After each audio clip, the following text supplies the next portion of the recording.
Hello friends, in today's video we will take you to Comino Island. It is a very small island in the north of Malta and is famous for Blue Lagoon and its crystal clear water. There are multiple tour operators that take you to Comino from different parts of the Malta, but the cheapest is that you take a public bus to the north of Malta, Sikawa, and from there take a ferry.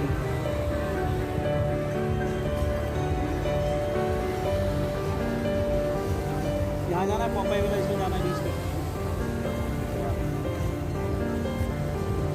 हाँ पॉपाई village में भी बीच है We went there in March end, which was not actually a peak season. I have heard that in peak season, you will not find a place to sit. It's always too crowded.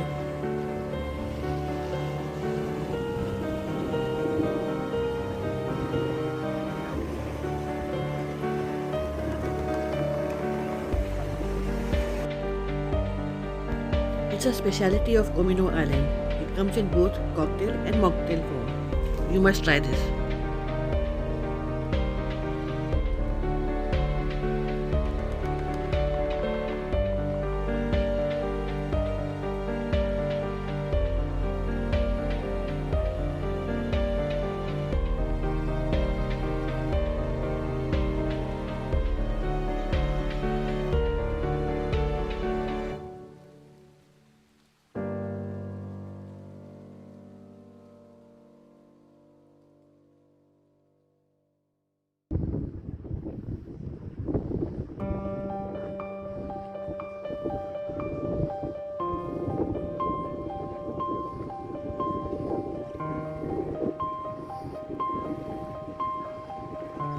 When you are in the island, you can either enjoy swimming or go for a walk and enjoy the beauty of this clear, colorful water from the top of the island.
Please subscribe to my channel if you like my videos or to visit different places with me.